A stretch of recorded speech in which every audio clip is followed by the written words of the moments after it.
Hi, I'm Mike Santoria, and this is my introduction presentation for my senior seminar at Eastern Illinois Technology and Society. I grew up and I still live in Oswego, Illinois, which is right by Aurora. I played a bunch of sports growing up. I rode a lot growing up. I worked a lot. I started working in Oswego when I was like 15 years old, 14 years old, doing like recreational stuff.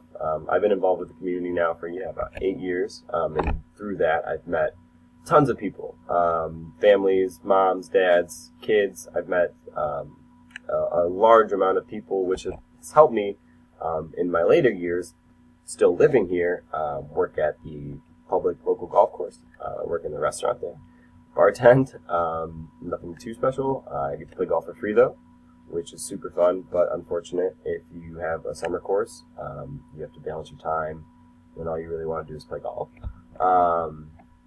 That's cool and dandy. If you have any more questions about me, where I grew up, what Oswego is, or what I've done in the community, feel free to ask whenever. I love talking about Oswego and where I'm from, but I kind of want to get into why I'm taking this senior seminar, why I'm interested in tech and society. For the past couple of years, I've been super interested in the idea of a singularity, and I know it's super abstract and this dude's crazy.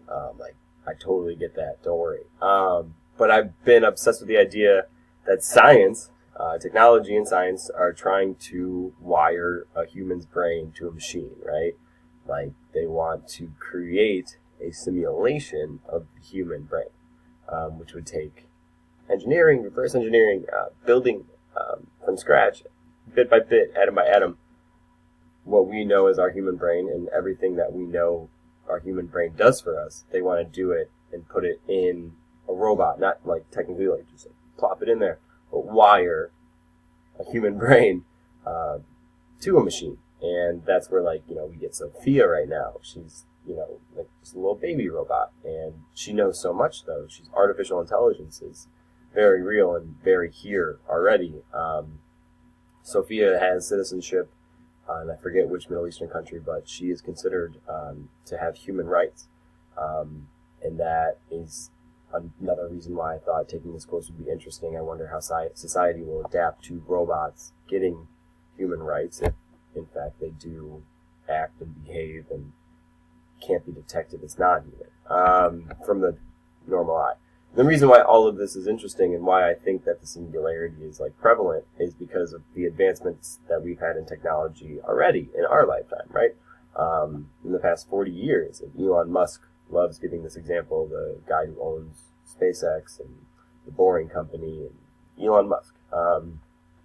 40 years ago, we had Pong, right? And Elon Musk says it's two rectangles and a circle. And they kind of just bounce back, and it's interactive, and it's revolutionary, though, because now you're playing it on the television, and the whole family can enjoy it. But 40, 50 years later, we have Tron, a real-life virtual reality simulation. Any type of game you could think of is being made right now. You can interact and play with thousands, millions of people on the web, at the snap of a finger, and that advancement is so rapid that it's so interesting.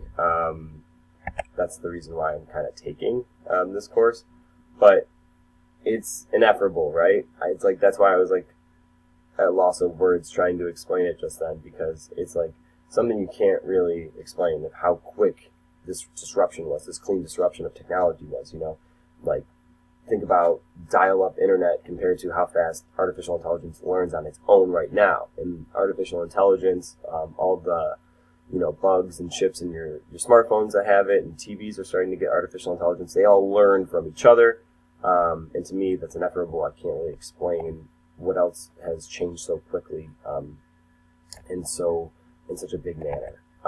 It's kind of like the manure crisis back in the Industrial Revolution, London and New York, when people were fleeing to cities. They had how did they get there? Horses, tons of manure, tons of horse poop. The car was made, right? And in about 15 years since the car was made, there was a clean disruption, no more poop. So that's what I think is prevalent and what's going to happen in our society with our technology as of right now.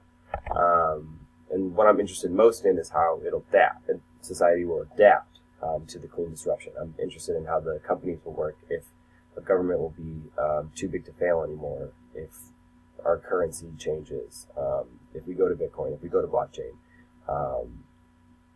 It's more or less like I'm interested in where society will let technology grow to, because we're going to be at the ceiling of it.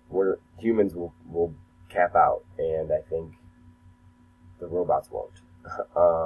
If you guys have any questions, I know this was like super random and kind of like intense. Just feel free to just add a comment, and I can definitely reply within hours, in a day, to kind of like explain and clarify what I was going.